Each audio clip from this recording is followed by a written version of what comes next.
Welcome to another video. My name is Julia and today I'm going to be learning how to eFoil for the very first time ever. And come along with me as I do it in the ICW or Intracoastal Waterway of Fort Pierce, Florida.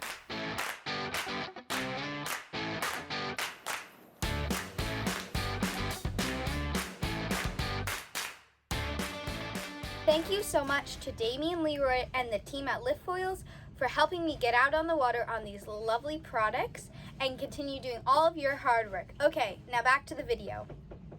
This is a foil board made by Lift, and this is a foil board also made by Lift, but it's an eFoil board. The main difference is this motor here. That's the propulsion system, which makes it come up on foil. This is the lithium battery that powers the propulsion system. And it goes in this watertight, waterproof compartment in the middle of the board. And this is the remote. I personally love it because if you let go of it, it floats and it's super comfortable to hold. And this is the power button that turns on and off the display, which is super easy to see. And this is the limiter, which limits how much thrust goes to your propulsion system. And the plus and minus tell it whether to have less thrust or more thrust, because it's a lot easier to hold the trigger down at full than at half. When I first got on the Lift eFoil, I was just laying on my stomach, understanding what shifting my weight would do and getting used to the controller, because it was quite different. Then I made the transition up to my knees, and I'm sitting very far forward on the board here because I'm knee-foiling, and that was counteracting the thrust, or I would have gone super high and ventilated. So the knee-foiling was very fun, but I wanted to stand.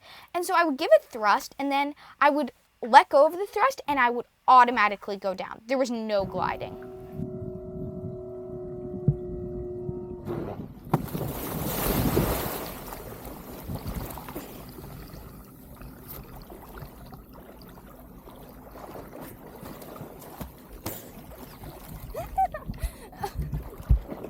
Okay, so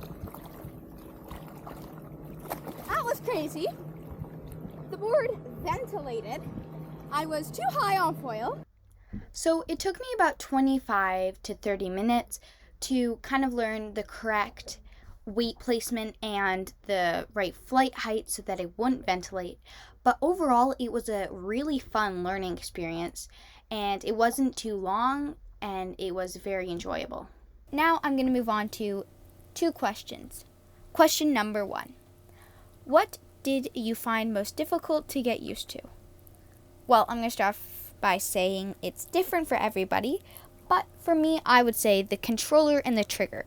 Because when I was transitioning, like going from kneeling to standing or lying on my belly to kneeling, I didn't know how much trigger to give it, how much thrust, all trigger, fully clamped down, or just half, or gradually putting it all on when I was going from my knees to standing. I didn't know, so that took me a little bit of time to get used to, but after a while I was knew how much to give it, and then I was off and doing all the fun eFoiling, turning and all that sort of stuff. Question number 2.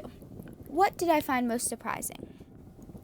I would probably say that I found most surprising how quiet the motor was. It was super quiet. It was this little hum. That's what kept you in reality, because foiling is so magical. I hope you enjoyed this short little clip of me learning how to eFoil. Thank you for watching. Make sure to like, subscribe, and hit that notification button if you want to know when I post new videos. Alrighty, we'll see you next time.